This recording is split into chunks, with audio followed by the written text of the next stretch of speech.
All right, 3 weeks of the NFL season in the books. This is my Bark at the Moon team, another homage to the legendary Ozzy Osbourne. And sadly, I took the loss. Was going into Monday night. I want to say I was up 2 points, and he had Amon St. Brown, so I knew that wasn't going to happen. Ended up losing by 4. I must have had. And I had the Baltimore kicker, Loop. If Loop was going to outperform Amon Ra, it'd be a strange day.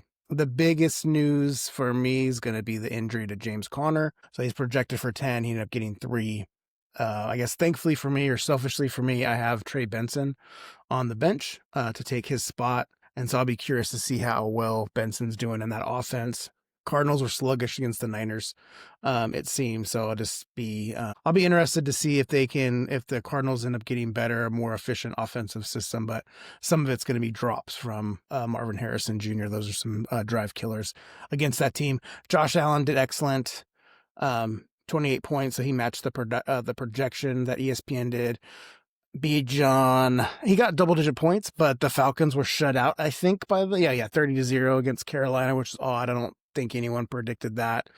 Brian Thomas Jr. still is not busted out. Oh, and foolish me, I forgot.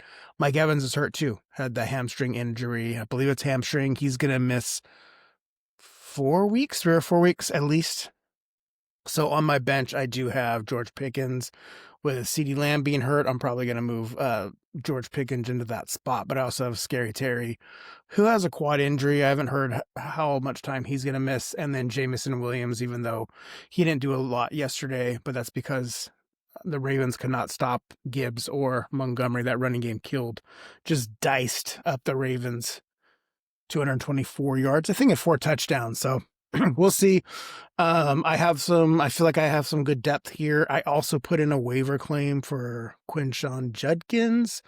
He's the main man in Cleveland now. I'm still waiting to see if he's going to get suspended. So my plan is to drop in Njoku if I get him and have Judkins. So if I get Judkins, I'm probably going to throw him into the starting lineup. Excuse me.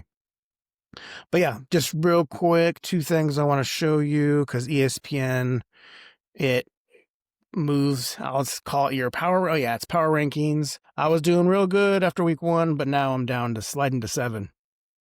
I need to get a victory this next week. So let's turn things around. And last thing I'll show you is just players available. This is who they're ranking the best people available. Olave, Cup. Those guys aren't doing a whole lot. You got Shakir down there. Here's Quinshon Judkins. That guy really should be the top if you're going to rank projections non-quarterback wise. So let's go running back real quick. And he's the number 1 running back. Joe Mixon is still here. I don't know how long he's going to be out. I need to take a look at him. Tootin is getting in the end zone, so that's an interesting one to look at. Wide receiver wise, I think there's good depth. You have Golden. There's some injuries with the Packers, so Golden's numbers should start ratcheting up. Jordan Addison's coming back from suspension. He could be an intriguing one. And then a few other guys who have had good weeks, but the consistency isn't there yet. Ayuk's also on that bench too, and so he's getting ready to come back. If someone else doesn't beat me to it, I'll probably stash him. And then from the tight end standpoint, Chig is probably the most interesting one here for me. Some of these other ones have just been really inconsistent. You don't know what they're going to do. And I don't believe we've seen Isaiah Likely yet. Andrews had a big week or a big game yesterday, but Likely has some good.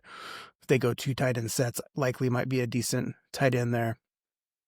And then defensively, you look at the Texans just from fantasy points, who's the top getter. Panthers with that shutout coming in hot. Jaguars are next, and then Cardinals, Patriots, Rams. So just looking what the options are out there. Often with defense, I'll just stream my defense. But anyways, I need to get back in the win column for Bark at the Moon. Let's get Ozzy back pleased with what the team's doing. So, all right, y'all. Good luck with your waiver pickups. Those should be tomorrow. So I'll release this video after waivers go through. Take care.